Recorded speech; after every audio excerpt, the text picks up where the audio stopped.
AFG akhirnya buka suara dan langsung berikan keputusan tegas soal kecurangan dari wasit Nasrullah Kabirov.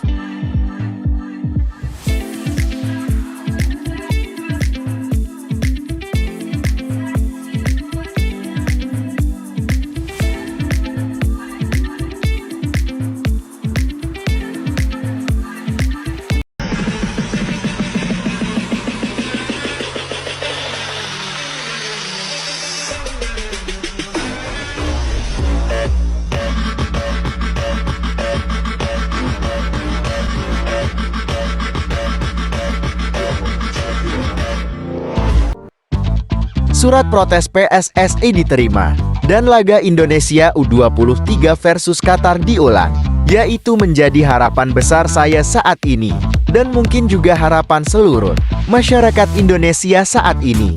Pasalnya melihat perlakuan curang dari wasit yang lebih membela tuan rumah Qatar, kemenangan Qatar atas Indonesia, saya rasa tidak fair, karena jika melihat lagi keputusan-keputusan yang mengundang kontroversi dari wasit, banyak yang beranggapan jika wasit memang ingin memenangkan Qatar, ya hal itu bisa saja terjadi, mengingat Qatar bertindak sebagai tuan rumah.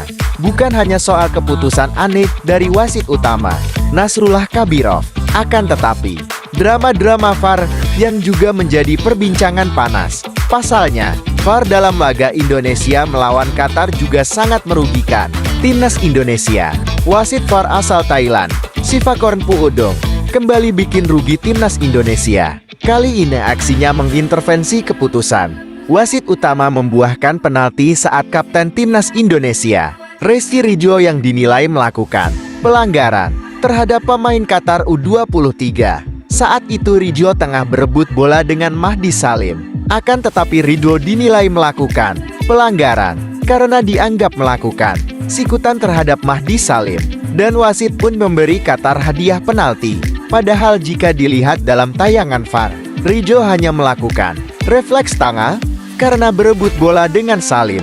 Truf Udom tetap mengatakan jika itu sebuah penalti, karena gol penalti itulah akhirnya mengubah jalannya pertandingan. Nama Podom masih terus diingat oleh penggemar timnas Indonesia, sebab wasit VAR asal Thailand itu menyebabkan skuad Garuda tertinggal 1-2 pada laga Piala Asia tahun 2023 kalah melawan timnas Irak pada 15 Januari lalu. Ketika itu Puudong gagal mengidentifikasi sequence offside yang berujung gol kedua Irak.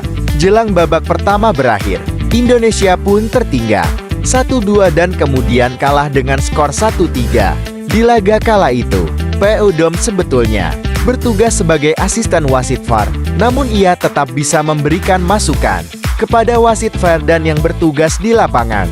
Dan kali ini ia kembali merugikan Indonesia dengan keputusan-keputusan yang tidak fair.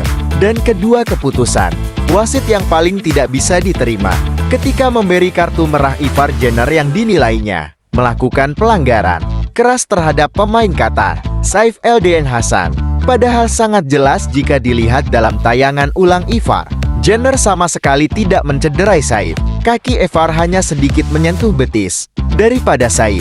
Namun Saif kemudian berakting heboh setelah terkena sentuhan dan menyebabkan wasit memberi Ivar kartu kuning kedua, dan ia pun mendapat kartu merah. Dari kontroversi kartu merah terhadap Ivar tersebut, banyak yang mengatakan jika itu adalah keputusan yang salah dari wasit. Bahkan banyak yang menyebut jika itu bukanlah sebuah pelanggaran. Keputusan Nasrullah mengartu merah Jenner pun ikut menjadi pertanyaan bagi seorang supporter Thailand melalui akun Twitternya, yang notabene-nya seorang fans Thailand adalah rival timnas Indonesia di Asia Tenggara, pun heran dengan keputusan wasit asal Tajikistan tersebut. Tentu saja itu bukan sebuah kartu kuning, bahkan itu bukan pelanggaran, tulisnya di akun Twitter atas keputusan tak fair itu. Jenner dan para pemain Indonesia lainnya pun memprotes kartu kuning kedua tersebut karena kontak antara telapak kaki Jenner dan lutut Saif terbilang minimal jika melihat tayangan ulang. Namun Kabirov tak mengeceknya dan teguh pada keputusannya untuk mengusir Ivar. Menurut pedoman International Football Association Board, selaku pembuat aturan sepak bola, Memang ada pembatasan yang berlaku dalam penggunaan VAR. Pada prinsipnya, ia hanyalah pembantu wasit. Seperti halnya dua hakim garis, hanya ada 4 insiden yang bisa dicek oleh VAR. Yang pertama, penentuan sah atau tidaknya sebuah gol. Lalu yang kedua, penentuan penalti atau tidak. Kemudian yang ketiga, penentuan kartu merah langsung atau tidak, dalam arti bukan situasi kartu kuning. Kedua dan yang keempat, kesalahan identitas, memberi hukuman pada pemain yang salah. Dan jika mengacu pada 4 aturan di atas, pelanggaran, Rizky Ridho masuk kepada poin kedua. Sedangkan pelanggaran, Sananta yang juga berbuah kartu merah masuk ke poin ketiga. Sedangkan pelanggaran, Ivar Jenner mengacu kepada poin ketiga.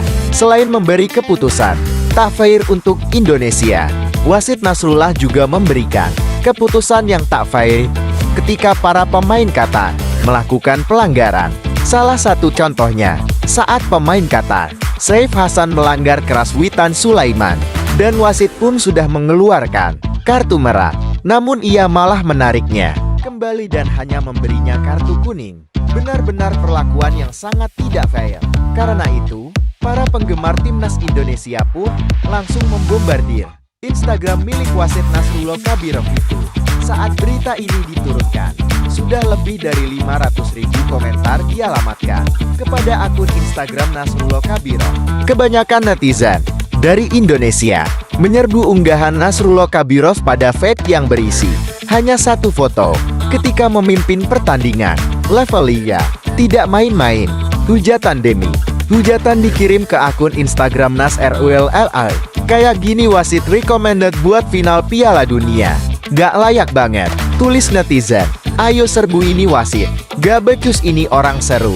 Netizen yang sudah terlanjur geram. Sebenarnya Nasrullah Kabirov bukan kali ini saja memimpin laga timnas Indonesia.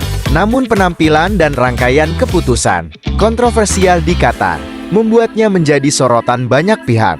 Kepemimpinan wasit berusia 38 tahun di lapangan hijau itu menjadi anomali karena dilihat dari track record memimpin pertandingan. Berdasarkan Transformer, Nasrullah tergolong jarang mengeluarkan kartu merah. Namun meski demikian, cukup banyak kartu kuning yang dikeluarkan untuk merespons protes berlebihan hingga pelanggaran. Maka dari itu, harapan besar saya, surat protes dari PSSI diterima oleh AFC dan laga Indonesia melawan Qatar diulang. Kalau pendapat kalian gimana, J?